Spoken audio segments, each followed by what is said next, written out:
بسم اللہ الرحمن الرحیم۔ ہسٹری پیج کے معزز سامعین حضرات، السلام علیکم۔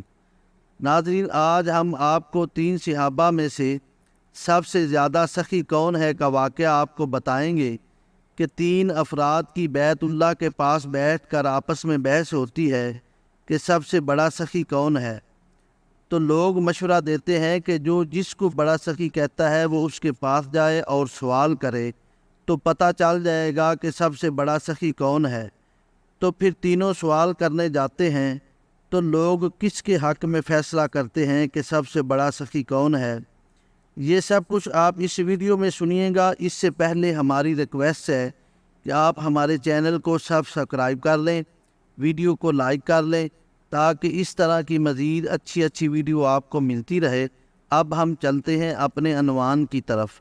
حسیم بن عدی کہتے ہیں کہ 3 افراد کا بیت اللہ میں اس بات پر اختلاف ہو گیا کہ اس دور کا سب سے بڑا سخی کون ہے۔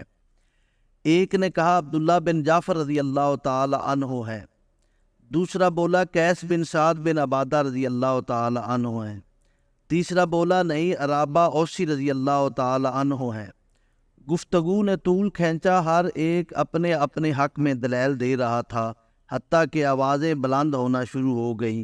کچھ لوگ بھی اکٹھے ہو گئے۔ ان میں ایک شخص بولا بھائیو کیوں لڑائی کرتے ہو، ایسا کرو ہر شخص اپنے اپنے پسندیدہ شخص کے پاس چلا جائے اور اس سے کچھ مانگے، جو کچھ ملے وہ آ کر یہاں بتا دے، پھر اس بات کا جائزہ لیتے ہیں کہ بڑا سخی کون ہے۔ عبداللہ بن جعفر رضی اللہ تعالی عنہ کا عقیدت مند ان کے گھر گیا اور ان سے کہا کہ اللہ کے رسول کے بھتیجے، میں مسافر ہوں اور زادِ راہ ختم ہے، مدد کا طلبگار ہوں۔ عبداللہ بن جعفر رضی اللہ تعالی عنہ اس وقت گھوڑے پر سوار کہیں جانے کے لیے تیار تھے۔ اسی وقت گھوڑے سے نیچے اتری اور فرمایا گھوڑے کی رکاب پر پاؤں رکھو اور اس پر سوار ہو جاؤ، اب یہ تمہارا ہے اور اس کے ساتھ ایک تھیلا بھی ہے، اس میں جو کچھ ہے وہ بھی تمہارا ہے، اور ہاں اس میں ایک تلوار بھی ہے، اس کو معمولی نہ سمجھنا، یہ سیدنا علی رضی اللہ تعالی عنہ کی تلوار ہے۔ جب وہ خوبصورت سا گھوڑا لے کر اپنے دوستوں کے پاس واپس آیا اور تھیلا کھولا تو اس میں 4000 دینار اور ریشمی چادریں تھیں۔ ان میں سب سے قیمتی چیز حضرت علی رضی اللہ تعالی عنہ کی تلوار تھی۔ قیس بن سعد کا عقیدت مند جب ان کے گھر گیا تو وہ سوئے ہوئے تھے۔ لونڈی نے پوچھا تمہاری ضرورت کیا ہے؟ اس نے کہا مسافر ہوں، زادِ راہ ختم ہو گیا ہے۔ لونڈی نے کہا تمہاری اس معمولی حاجت کے لیے آقا کو اٹھانا اچھی بات نہیں، یہ تھیلی پکڑو، اس میں 700 دینار ہے۔ اس وقت قیس کے گھر میں یہی کچھ موجود ہے، گھر کے ساتھ ہی حویلی میں اونٹ بندھے ہوئے ہیں، اپنی مرضی کا اونٹ پسند کر لو اور ایک غلام کو اپنی خدمت کے لیے لے کر سفر پر روانہ ہو جاؤ۔ تھوڑی دیر بعد حضرت قیس رضی اللہ تعالی عنہ بھی اٹھ بیٹھے۔ لونڈی نے ان سے قصہ بیان کیا، کہنے لگے بہتر تھا مجھے جگا لیتی، میں خود اس کی حاجت پوری کرتا، نہ معلوم جو کچھ تم نے اسے دیا ہے اس کی ضرورت کے مطابق ہے یا نہیں، تاہم تم نے جو اچھا کام کیا اس کے بدلے میں تم کو آزاد کرتا ہوں۔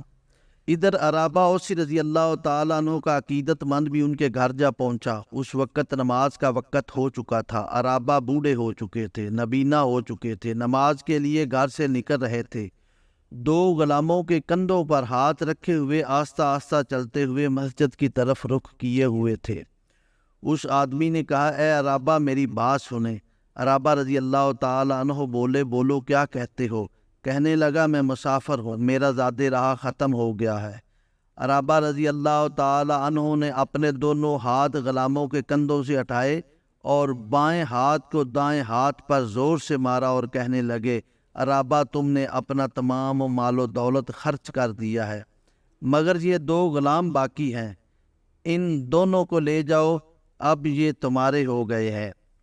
اس آدمی نے کہا حضرت ایسے کیسے ہو سکتا ہے، آپ خود سخت ضرورت مند ہے، میں ان کو نہیں لوں گا۔ حضرت عرابہ رضی اللہ تعالیٰ عنہ کہنے لگے سنو اب یہ تمہارے ہیں، اگر تم نہیں لیتے ہو تو بھی ان کو آزاد کرتا ہوں، اگر تم چاہو تو لے لو، چاہو تو انکار کر دو۔